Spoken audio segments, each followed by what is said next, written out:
안녕하세요. 정소영의 아젠다 시즌 3 청소년을 위한 인권 길라잡이 마지막 강의 시간입니다. 그동안 정말 숨가쁘게 막 달려온 것 같습니다. 그래서 이번 강의는 좀 차분한 마음으로 앞으로 우리는 어떻게 나가야 될까 이런 이야기들을 좀 해볼까 합니다. 먼저 제가 두 가지 사진을 여러분께 소개해 드리도록 하겠습니다. 첫 번째 그림은 콜로라도주에 살고 있는 잭 필립스라는 빵집 아저씨입니다. 이 아저씨에게 어느 날 동성 결혼을 한 커플이 와서 자기들의 결혼을 축하하는 케이크를 만들어 달라고 주문을 했습니다. 그때 이 빵집 아저씨가 저는 크리스찬이기 때문에 동성 결혼을 축하하는 케이크는 만들 수가 없습니다. 대신에 제 옆집으로 가서 케이크를 주문하십시오. 이렇게 말을 했어요. 그러자 동성 결혼한 커플이 화가 나서 이분을 소송을 걸었습니다. 연방대법원까지 올라간 이 소송에서 결국 판결은 잭 필립스 아저씨의 양심의 자유, 종교의 자유, 그리고 표현의 자유 이런 것들이 이 동성결혼 커플들의 기본보다 더 중요하다 이렇게 결론이 났죠. 두 번째 사연은 영국에 있는 펠릭스 앵골이라는 사람입니다. 이 사람은 나이가 그닥 많지는 않아요. 대학원생이었는데 4년 전에 페이스북에다가 저는 크리스찬이고 동성결혼을 반대합니다. 동성결혼은 죄이기 때문에 빨리 회개하고 돌아오십시오. 이런 류의 글을 올렸다고 합니다. 이 글을 보고 학교에서 이 학생이 동성애자들을 차별했다 해서 퇴학을 시킨 사건이었어요. 그래서 1심에서는 학생이 패소를 했는데 최근에 항소심에 가서 승소를 했다는 그런 이야기가 있습니다. 언뜻 들어보면 이것이 소송거리가 되겠나 하는 생각이 들지만 이 두 사건 모두 다 차별금지법이라는 법이 제정되고 난 다음에 생긴 일입니다. 차별금지법에서는 언어나 인종이나 종교 등을 가지고 또 장애 등을 가지고 사람을 차별하면 안 된다 하는 아주 좋은 법이었습니다. 그런데 여기에 성적 지향과 성정체성을 이유로도 차별하면 안 된다라는 이 구절이 포함이 되면서 다른 성정체성을 가진 사람들에 대해서 기분을 나쁘게 하면 그것이 곧 차별이다. 그러니 벌을 받아야 한다. 이런 식으로 해석되기 시작했습니다. 그러면 제가 여러분들에게 지난 강의에서도 세계 인권 헌장이 이야기하는 정말 중요한 6가지 기본적인 인권, 보편적인 인권에 대해서 말씀을 드렸는데 분명히 그 보편적인 인권 안에는 양심의 자유, 종교의 자유, 표현의 자유가 들어있죠. 이런 보편적인 인권이 성소수자라는 어떤 특수한 집단의 권리에 밀리게 되는 이런 이상한 현상은 왜 일어나는가? 저는 그것을 사람들이 첨부 인권의 개념을 가지고 있다가 이것이 인본주의적인 인권, 즉 사회계약적인 개념의 인권으로 변화됐기 때문에 그 생각이 변화됐기 때문에 생기는 일이라고 생각합니다.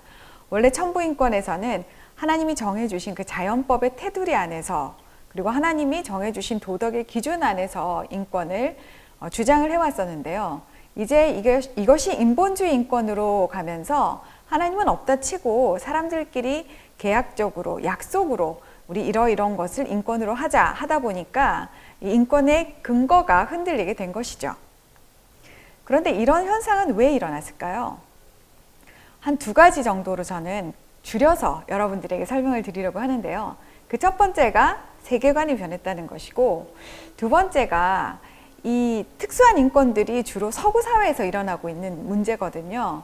왜냐하면 서구 사회는 이미 그 보편적인 인권들이 잘 지켜지고 있는 나라였기 때문에 더 이상 어떤 인권을 더 요구해야 할까 사람들이 고민을 하기 시작하면서 전에는 생각지 않은 새로운 인권의 개념들을 자꾸만 생각해내고 주장하게 된 것이죠. 사실 이런 분들이 진짜 인권이 열악한 아프리카라든지 북한이라든지 이슬람의 여성 인권에 더 신경을 써줬으면 참 고마운 일이었을 텐데 그러지를 않고 자기들이 누리는 권리를 어떻게 하면 더 누릴 수 있을까 이렇게 생각을 하기 시작하면서 모두 문제가 발생하기 시작했습니다. 여러분 제가 세계관에 대해서는 2가지만 이야기할 텐데요. 자세한 내용은 아젠다 시즌2에 제가 세계관에 대한 강의를 잘 정리해 놨으니까 여러분께서 한번 찾아보시면 좋을 것 같아요. 제가 오늘 이야기할 2가지 세계관은 하나가 네오막시즘이고 하나가 포스트 모더니즘입니다. 네오막시즘, 네오, 이건 새로운 것이다 이런 뜻이고요. 막시즘은 마르크스주의, 사회주의, 공산주의를 이야기합니다. 원래 옛날에 이 마르크스주의는 가진 자가 못 가진 가난한 사람들을 억압을 하기 때문에 이 가난한 사람들이 가진 사람들과 싸워서 이겨서 결국은 아주 평등한 공산주의 사회를 만들자, 뭐 이런 생각을 말했었죠. 칼 마르크스가 주장한 내용이었습니다. 그런데 최근에 들어서 공산주의를 했던 나라들이 경제적으로 다 망했죠. 여러분 베네수엘라 뉴스도 들어보셨을 텐데요. 경제적으로 이 공산주의 실험은 실패라고 판명이 났습니다. 그런데 앞에 네오, 새로운 공산주의 이런 이름이 붙으면서 이 사람들은 경제가 아니라 문화적인 차원에서 공산주의를 가지고 오기 시작했습니다. 그래서 모든 사회의 구조를 가해자와 피해자의 구도로 보게 된 거죠. 예를 들면 이런 겁니다. 남자와 여자가 있죠. 이 세상에는 절반이 남자, 절반이 여자인데 남자들은 힘이 세니까 가해자, 여자들은 힘이 약하니까 피해자, 이런 구도로 보는 겁니다. 그래서 심지어 한 가정 안에서도 남편은 남자니까 가해자이고 아내는 여자니까 피해자가 되는 것이죠. 실제로 남편이 아내를 억압을 하든지 안 하든지 상관없이 말입니다. 학교에서도 마찬가지죠. 선생님은 힘이 세니까 가해자이고 학생들은 힘이 없으니까 피해자다. 그래서 학생들의 권리를 더 많이 보호해줘야 된다. 이런 생각들이 나타나기 시작했습니다. 두 번째는 포스트 모더니즘인데요.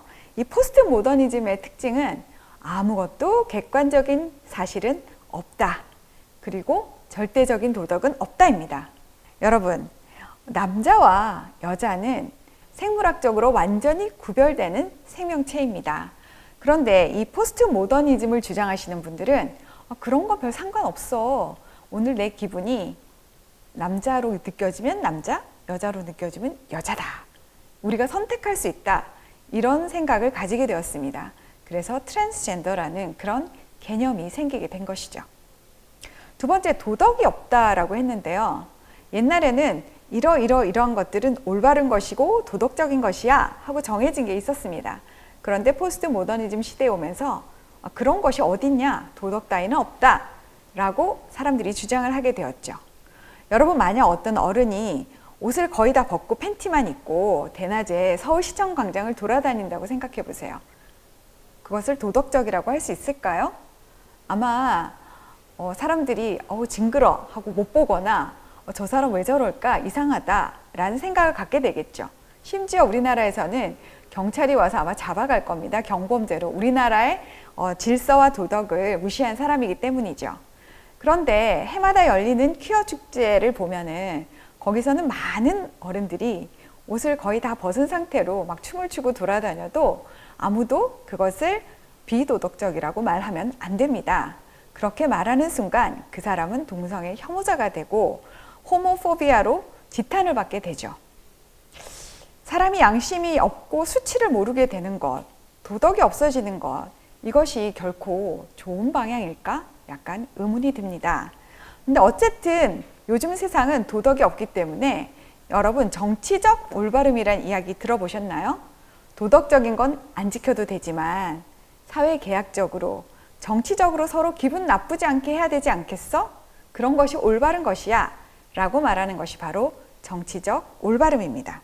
1940년대까지, 한 1950년대까지 인권은 정말 우리에게 인간으로서 없어서는 안 될 자유와 생명을 보장하는 그런 권리로서 천부인권이 뿌리를 내려왔습니다. 그런데 최근 들어서 이 포스트 모더니즘 시대에 들어서면서 인권이 거꾸로 가기 시작했습니다. 그래서 이런 거꾸로 가는 인권 속에서 청소년 여러분은 어떻게 해야 될까? 제가 여러분들에게 조언을 좀 드리고자 합니다. 인간의 수명이 많이 길어져서요. 이제 여러분들이 사는 나이 때는 평균 수명이 거의 100살이 된다고 하죠. 그러면 여러분이 아주 어려서 부모님이 뭐 시키는 대로 하고 생각이 없는 그 시간을 좀 제외하고 청소년이라고 말할 수 있는 시기는 그 100년 가운데 7년에서 8년 정도가 될 겁니다. 한 초등학교 5, 6학년에서 고등학교 졸업할 때까지. 이 시기를 여러분, 법에서는 미성년자라고 하죠. 아직 완전하게 판단을 할 수 없기 때문에 뭔가를 잘못해도 별로 법적인 책임을 지우지 않습니다. 그리고 사회가 법으로 여러분들을 보호하고 있죠. 이 기간이 왜 이렇게 중요하냐면 여러분들에게 이 기간 동안 부모님과 선생님들은 이 사회의 훌륭한 시민으로서 제 역할을 하고 올바르게 살아가기 위해서 무엇이 옳고 그른지, 그리고 삶의 지혜는 어떠한지를 여러분들에게 가르쳐주는 시기입니다. 여러분, 제가 최근에 어느 유튜브에서 인권교육을 하신다는 선생님을 본 적이 있어요. 이분이 초등학교 저학년을 가르치시는 것 같은데 이 선생님은 아주 자랑스럽게 학생들이 학교에 오면은 인권 카드를 뽑게 한답니다. 그러면 오늘 아침에 우리 엄마가 또는 우리 아빠가 나의 인권을 어떤 것을 침해했나 이 카드에 쓰인 것을 뽑아서 발표를 한다고 해요. 예를 들면 이런 거죠. 나는 빨간 치마를 입고 학교를 가고 싶었는데 엄마가 억지로 파란 바지를 입혔어요. 엄마는 나의 자기 결정권을 침해했어요. 이렇게 발표를 시킨다고 해요. 그러면서 그 선생님이 아이들이 어떤 권리를 갖고 있는지 잘 모르기 때문에 그것을 가르쳐주고 교육하기 위해서 그렇게 한다라고 말씀하시는 걸 제가 본 적이 있습니다. 그런데 여러분, 그것은 북한에서 하는 방식입니다. 북한 사람들이 아이들에게 부모의 잘못을 끄집어내서 그것을 많은 사람들 앞에서 비판하게 만들면서 부모와 자식 간의 관계를 깨고 단절시키려고 하는 공산주의의 전술이죠. 이 선생님이 그것을 인지하고 하시는지 아니면 정말 선한 의도로 아이들에게 권리를 가르쳐주고 싶어서 그러시는 건지 잘 모르겠지만 여러분, 권리는 굳이 배우지 않아도 여러분이 자라면 사춘기를 지나면서 너무 많이 주장하게 되는 거 아시죠? 다 내가 알아서 할 거야. 그거 늘 여러분이 하는 이야기니까 청소년 시기는 특별히 부모님께 그리고 선생님께 좋은 것들을 많이 배워나가는 그런 시기가 되기를 바랍니다.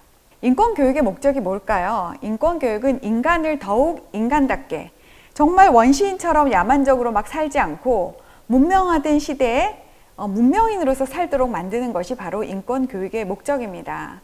그런데 요즘 여러분들에게 행해지고 있는 그 인권교육에 대해서 제가 어른으로서 참 미안한 마음이 있습니다. 특히 두 가지 부분에 대해서 제가 말씀을 드리고 싶은데요. 하나가 성교육이고 하나가 학생인권 조례입니다. 우리나라의 성교육이 이미 포스트 모더니즘과 네오막시즘의 영향을 많이 받은 사람들이 이 교육을 하고 있기 때문에 우리나라의 성교육이 성도덕이 아닌 피임 기술 위주로 가고 있다고 제가 알고 있습니다. 성교육은 원래 남자와 여자가 서로 어떤 차이를 가지는지, 그리고 서로 어떻게 이해하고 배려해야 되는지, 어떻게 존중해야 하는지 하는 도덕을 먼저 배워야 합니다. 이렇게 도덕에 기반하지 않고 이루어지는 그런 성은 사실 인간의 성이 아니라 동물의 성과 같은 것이죠.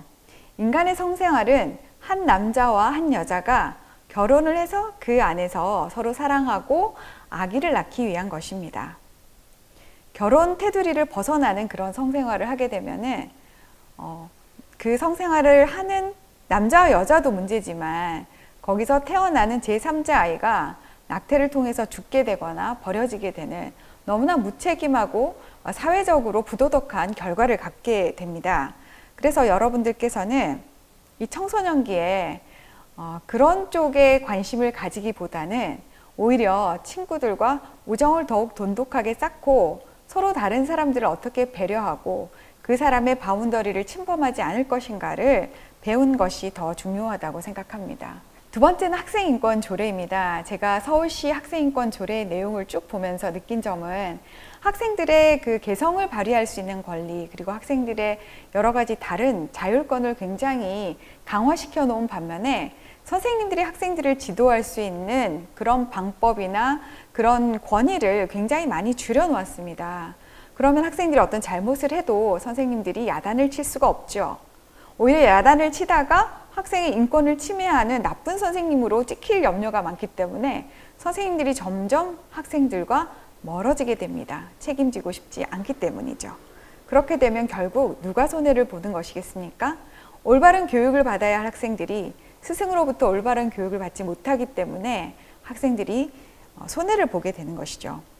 제가 여러분들에게 여러 번 강조하고 말씀드린 세계 인권 헌장이 중요하게 생각하는 6가지 가장 기본적인 인권 기억하시죠? 거기에 온전한 그 신체를 유지할 권리가 있습니다. 근데 그 신체에는 몸과 마음이 다 온전한 인간으로 살 수 있는 권리가 있는 것이죠. 그래서 혹시나 부모나 선생님이라 할지라도 과도한 폭력을 행사하거나 하여서 학생들의 이 온전한 인간으로서의 권리를 침해하는 경우는 분명히 제재를 받아야 되고 또 벌도 받아야 되는 것입니다. 그러나 학교에서 선생님들이나 또 집에서 부모님들이 여러분을 올바르게 인도하기 위해서 하는 그런 사랑의 훈계는 여러분들이 기꺼이 받아들이셔서 앞으로 훌륭한 사람으로 성장할 수 있는 기반을 삼으셨으면 좋겠습니다.